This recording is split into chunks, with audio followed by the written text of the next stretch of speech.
j'en ai entendu parler. Et ça m'a attiré. En fait, ce qui m'a attiré, c'est qu'on m'a dit que c'était une formation qui permettait de voir en fait, des praticiens du droit en binôme avec des théoriciens, en fait, donc des professeurs. Et donc d'avoir comme ça le point de vue des universitaires et des praticiens qui s'affrontent et des fois qui se rejoignent, c'est très intéressant. Et moi qui veux devenir praticien et qui dois d'abord passer par un cursus universitaire, bah, c'était ce qu'il me fallait. La réponse, c'est que les M2, c'est des M2 de spécialité et on perd un petit peu le point de vue généraliste. Et l'école de droit, elle aborde toutes les matières principales, à mon avis, du droit. Et ça permet de conserver un petit peu ce généralisme et en même temps d'avoir une spécialité. Et je me suis dit aussi que l'école de droit, ça pouvait être un plus, qui pourrait me démarquer d'un étudiant lambda qui a fait que un master. Je suis un autre cursus imparallèle de l'école de droit qui est un Master 2 en droit public financier. Alors en parallèle de l'école de droit, donc je fais le M2 droit international privé et comparé avec Louis Davout. Et à côté encore, peut-être au niveau du travail, je suis moniteur à la bibliothèque universitaire. Je suis une formation de Master 1, donc un Master 1 en droit international. Alors moi je suis en Master 1 carrière judiciaire. Et moi je suis en M1 droit de l'entreprise.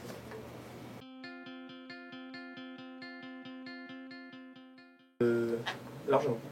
Franchement, largement, puisque la BU elle est sur place, donc je travaille sur place, le M2 il est sur place, et tout centralisé au même endroit, donc franchement, ça passe pas de problème.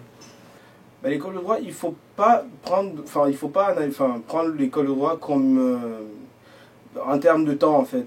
L'école de droit c'est un plus, donc forcément ça me prend le temps qui est nécessaire que mon cursus me permet d'y accorder, donc forcément c'est un temps raisonnable. Bah oui, moi j'y arrive bien. Moi, ce serait pas aussi tranché comme réponse. C'est un peu la question épineuse, justement. Je pense que c'est le gros reproche que je ferais en fait à l'école de droit. C'est juste qu'en fait, j'ai l'impression des fois que les professeurs se rendent pas compte en fait qu'il y a vraiment des Master 1 où on a une charge de travail énorme. Et en fait, moi j'ai le sentiment des fois de tout faire superficiellement. Autant le Master 1 que l'école de droit. Bah, au début, c'est un peu déroutant, mais en fait, il suffit de s'organiser. Si on est capable de bien s'organiser, de trouver un temps à un moment donné où on se coupe pour l'école de droit, et ben, pour faire par exemple les devoirs, en fait, il faut savoir en fait, qu'en gros, quand on fait une formation à côté, l'école de droit elle va nous rajouter à peu près en fait, 2 TD par semaine. En fait. L'équivalent de 2 exercices, 2 devoirs à faire en plus par rapport à notre formation. Moi, une journée entière. Ouais, mais c'est cool. Je sais pas, genre une après-midi 4 heures, une matinée 4 heures, voilà, Ouais, bah, 8 heures. 8 heures. Mais éparpillé sur la semaine. Donc. Ouais, je fais pas tout d'un coup, mais ça. Ouais. C'est variable en fait, ça dépend des matières, ça dépend si c'est mon domaine de prédilection ou pas. Je dirais qu'en moyenne, pour une matière, pas qui m'intéresse moins, je vais pas prendre de risques, je passe 1 à 2 heures. Et sur des matières qui m'intéressent vraiment, type le DIP, je peux passer 2 heures, 2 heures et demie. Je pense que c'est une formation très polyvalente, qui combine plusieurs matières, surtout qui oriente l'étudiant de droit sur du pratique et Dieu sait qui en a besoin. Certes, il y a peu de matières de droit public, mais les matières de droit public aussi qui sont enseignées à l'école de droit recoupe la globalité, enfin je dirais, et les matières de droit privé parallèlement qui sont enseignées à l'école de droit ne sont pas forcément axées que sur du droit privé. Il y a du droit des entreprises par exemple qui est une branche du droit privé, et il y a aussi du droit international qui est une branche externalisée du droit privé. Donc forcément je dirais qu'il y a un juste équilibre sur tous les enseignements qui sont dispensés en droit tout simplement. Tous les exercices ils sont plus collés à la réalité que par rapport aux exercices qu'on a à la fac, et du coup c'est plus intéressant, j'ai trouvé. Par exemple le droit de l'urbanisme, j'en ai jamais fait, je trouvais ça vachement intéressant vraiment bien. De se pencher dessus. Parce que, moi je trouvais qu'on n'avait pas, par exemple en droit de l'urbanisme, j'ai trouvé qu'on n'avait pas l'impression de travailler, parce que dessiner un lotissement, c'était plutôt un jeu qu'un travail. Quoi. Raison, du coup, ça, en fait. on passait du temps mais on s'en rendait pas compte. C'était pas une corvée du tout. Alors, les enseignements que je suis dans mon master actuellement sont des enseignements essentiellement de droit public financier. En matière de fiscalité, ils sont très axés, ciblés sur un domaine, des domaines bien précis, très techniques, alors que l'école de droit, ce sont des enseignements plutôt pratiques, ouvert sur la vie juridique de façon globale. Et le côté, c'est justement cette complémentarité qui est très essentielle pour un futur juriste. Un certain lien aussi avec les étudiants, dans le sens où ils sont souvent disponibles pour répondre aux questions, si on leur envoie sur des points de détail de la matière, sur les travaux à rendre. Donc un lien agréable dans le cadre d'une formation. L'école de droit permet, associée à une formation principale classique, que ce soit un Master 1 ou un Master 2 en droit, d'être dans une structure plus petite, de retrouver un esprit de classe, un esprit de groupe, une entraide entre les étudiants. Et donc ça permet d'apprendre à trouver sa place un petit peu dans un groupe et donc dans le monde professionnel. C'est une première approche. Et vis-à-vis des étudiants, bah voilà, on essaie de se rencontrer lors de soirées à côté. Pareil, on ne peut pas tous aller à toutes les soirées parce qu'à côté on a plein de choses aussi. Mais je pense que sur le long terme, ouais, il va peut-être avoir justement un peu une sorte de réseau entre justement des personnes qui sont passées par l'école de droit. On vient tous d'horizons différents et on s'enrichit tous mutuellement. Et ceux qui ont de l'avance dans certaines matières ont peut-être un rôle à jouer de référent en organisant le travail, en proposant des choses. C'est comme ça que je pense que ça marche. Le rapport avec les praticiens et les enseignants, de toute façon ils viennent en binôme lors des présentiels, il est très intéressant. On peut les voir bien plus qu'à l'université, parce qu'à l'université, les cours magistraux, on est très nombreux. On peut aller poser des questions aux intercours, mais souvent les professeurs quand même sont assez occupés, ne peuvent pas répondre à tout le monde. Là on est un petit groupe, donc ça nous sert vraiment dans le sens où on peut aller directement leur parler, on est plus proche d'eux, on peut vraiment discuter de points qui nous concernent et rester longtemps dessus. Maintenant, le truc, c'est qu'il n'y a pas beaucoup de présentiel. Et c'est peut-être le point sur lequel il faudrait essayer d'appuyer, même si c'est difficile, puisqu'on a tous des parcours différents universitaires. On nous disait à la réunion et tout qu'on était comme des stagiaires, et voilà. Mais enfin, j'y croyais pas trop. Et en fait, ils nous traitent vraiment comme des égaux. Et enfin, je sais pas. Et des fois, c'est déroutant justement quand ils nous demandent, par exemple, de présenter nos devoirs comme une lettre adressée au client. Au début, moi, j'avais pas du tout compris que c'était ça qu'il fallait faire. Enfin, je présentais mes devoirs comme TD. Et finalement. En fait, c'est vachement. Enfin, moi, j'aime. Limite, je préfère mais présenter. C'est pas très important, mais au final, même nous-mêmes, ça nous fait nous mettre dans un état d'esprit différent, quoi. Alors, mes rapports avec les profs, moi, je trouve que vraiment là-dessus, l'EDL, c'est génial. Parce que j'ai des profs que j'ai en M2 et que j'ai en même temps à l'EDL. Et ça fait des ponts formidables. Je veux dire, en plein milieu d'un cours de M2, on vous interpelle sur un sujet de l'EDL et vous avez une base sur laquelle partir. Non, ça c'est vraiment génial. Moi je trouve on est 20, on est avec des professeurs qu'on n'a pas l'habitude de... On peut pas y accéder facilement pendant les cours magistraux. Et là, dans le cadre de l'EDL, c'est vraiment exceptionnel. Ça, ce côté-là, moi je le trouve vraiment génial. Et au niveau des praticiens, c'est exactement pareil, parce que j'ai des praticiens comme Simon Haute que j'ai à l'EDL et dans le M2. Et on peut interagir sur les deux tableaux en même temps, et ça, je trouve ça aussi génial. C'est vrai qu'on apprend très vite à être méthodique parce qu'il y a quand même une surcharge de travail, donc on commence tout de suite par les faits, problématiques, on apprend à être très vite efficace, comme finalement dans une vie professionnelle. Ça permet d'avoir entre guillemets, une culture juridique générale sur certaines matières, comme le droit de l'urbanisme ou le droit public, moi qui suis privatiste pour le droit public en général. Moi, ça m'a servi surtout au niveau du DIP, où du coup j'ai compris le cours à la fac, donc je comprenais rien, et en fait de l'avoir à l'EDL, je comprenais mieux. Et la façon de réfléchir pour les TD, je me rends compte que quand on lit des documents, je ne les lis pas de la même façon qu'avant, et je perds beaucoup moins de temps en fait. J'avais déjà idéalisé ce cursus en fait. Pour moi, c'est vraiment le cursus qui me manquait et qu'il me fallait, du côté vraiment professionnel, parce que j'ai eu à faire des stages en juridiction par exemple.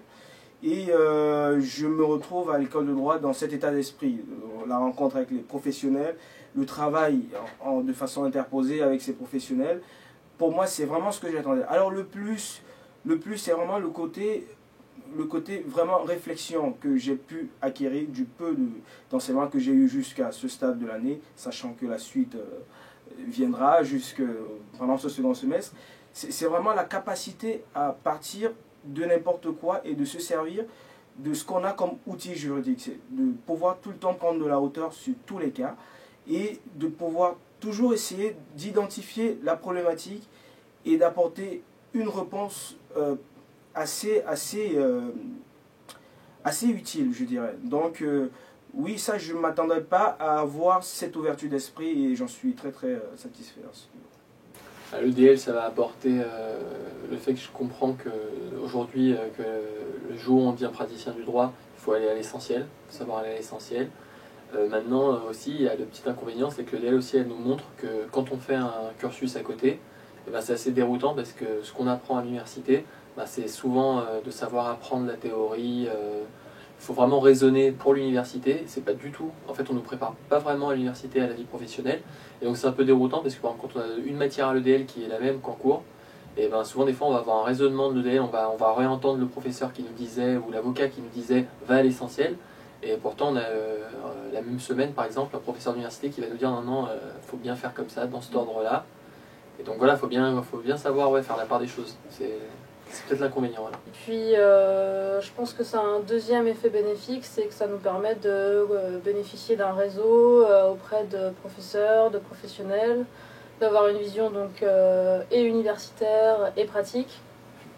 Donc voilà, avec du recul, pour moi ça a été un réel atout parce que en stage, que ce soit en entretien ou même pour les tâches qu'on me demandait de faire, je me suis rendu compte que j'avais peut-être plus de recul sur les éléments à donner et sur la manière de procéder. Et puis, je pense que c'était aussi un atout à faire valoir et que les professionnels sont très friands de ce genre de compétences. Comme de partout aujourd'hui, le réseau c'est important et je pense que là encore en la matière on a énormément à apprendre des écoles de commerce en France qui fonctionnent comme ça, où il y a un vrai réseau, où il y a des aides pour trouver des stages, où il y a des...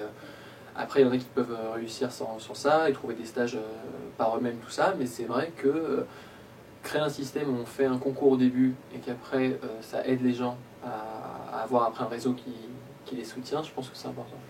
Une des meilleures choses que l'école de droit m'a apporté, c'est de pouvoir trouver une formation qui rompe avec l'effet de masse de l'université, qui peut avoir des désavantages, qui n'incite pas à la motivation et à la participation. En étant en petit groupe face à des professeurs, on prend plus d'initiatives et on se donne plus, on a plus tendance à aller vers le maximum de ce que l'on peut faire, puisqu'on sait qu'on est encadré et on est porté aussi par les autres, que ce soit par ses collègues, par ses camarades ou par les professeurs. Pour prendre confiance en moi et décomplexer en fait, de se dire finalement les juristes c'est des personnes comme tout le monde, ils sont accessibles.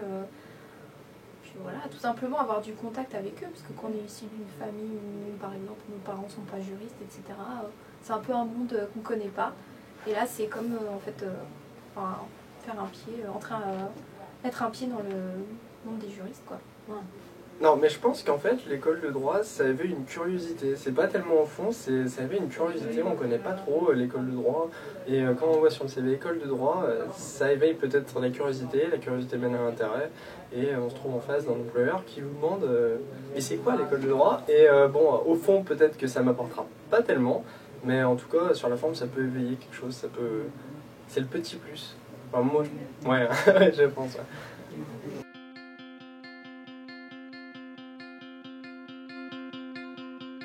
Non, mais je pense que ça vaut le coup de toute façon de le passer parce que ça fait une expérience de concours et c'est toujours bien.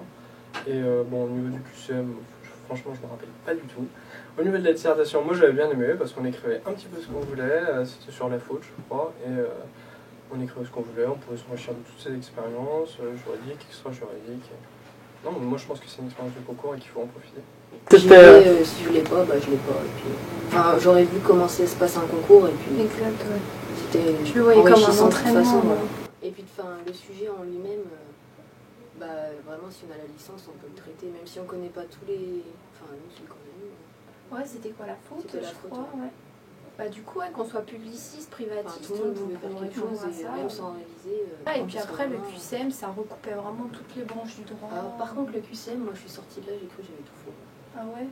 Je connaissais aucune question. Vraiment. Ça allait, mais... globalement, ça allait. Puis aussi, même l'entretien oral, j'ai trouvé les profs super sympas. Enfin, ils ne mettaient pas la pression du tout, quoi. Ils étaient vraiment... Le sujet, j'ai pu le traiter sous l'angle de toutes les branches du droit, parce que forcément, il touche à toutes les branches du droit.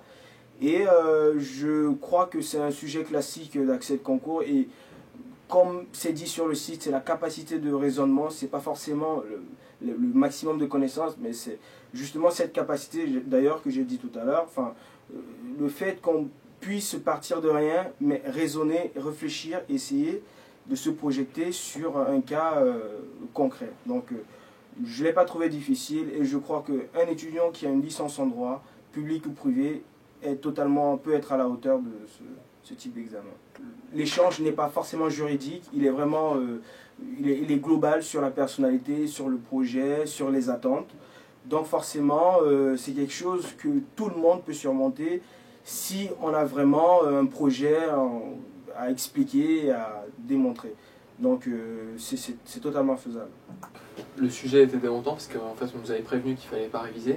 Et le sujet de dissertation c'était la faute, si je me souviens bien. Et moi je le repasserai parce que j'aime bien disserter. Et ça a dû bien se passer. Et non, c'est pas compliqué.